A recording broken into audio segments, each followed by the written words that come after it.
को बकरी चराने वाले, खेती करने वाले, सहराओं में घूमने वाले अल्लाह ताला ने उनको क्या मकाम दे दिया। उस दौर की बड़ी बड़ी सुपर पावर ने उनके आगे सर झुका दिया। ईरान की सुपर पावर जिसको किसरा कहा जाता था और रोम की सुपर पावर जिसको कैसर कहा जाता था, कैसर और किसरा ने भी उनको सैल्यूट किया और उनके आगे झुकना पड़ा। और बैतुल मुकद्दस जो एक जमाने तक यहूदियों के कब्जे में, ईसाइयों के कब्जे में था, उस बैतुल मुकद्दस को भी मुसलमानों ने अपने कंट्रोल में लिया और वहां पर नमाज शुरू हो गई। मेरे प्यारे साथियों, ये सारे के सारे हालात सहाबे किराम के दौर में हुए। सहाबे किराम ने तरक्की के नाम पर अपने दीन को नहीं छोड़ा, अपने ईमान को नहीं छोड़ा, अपने इस्लाम को नहीं छोड़ा। उन्होंने वक्त की फिरौनों की आंखों में आंखें मिला करके उनको घुटनों के बल गिरने पर मजबूर कर दिया, मगर अपने दीन और अपने ईमान से कभी कॉम्प्रोमाइज नहीं किया। खुद न थे जो राह पर औरों के रहबर बन गए, क्या नजर थी जिसने मुर्दों को मसीहा कर दिया।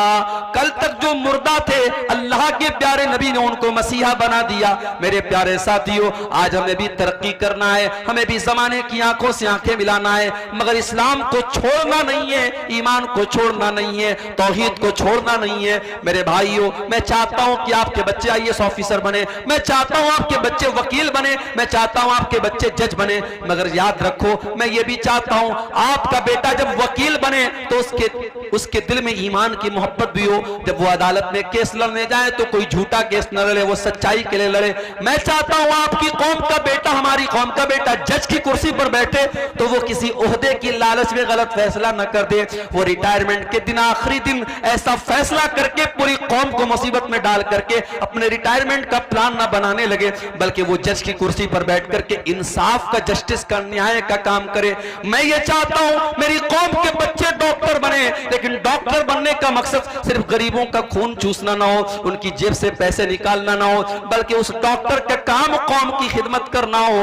वो कोई गरीब मरीज आए तो उसका इलाज फ्री में भी कर दे, वो अगर किसी को परेशान हाल देखे तो उसकी मदद के तौर पर उसका फ्री में इलाज कर दे, उसके दिल में गरीबों का दर्द हो। ऐसा ना हो कि मरने वाला तो मर गया और उसकी बॉडी को आईसीयू में रखे हुए है और उसके घर वालों से पैसा वसूला जा रहा है, एक एक घंटे का पैसा लिया जा रहा है, मरने वाला बेचारा मर चुका है और फिर भी उसके घर वालों से पैसा लिया जा रहा है। मेरे भाइयों, ऐसे चोर और लुटेरे डॉक्टर हमें नहीं चाहिए।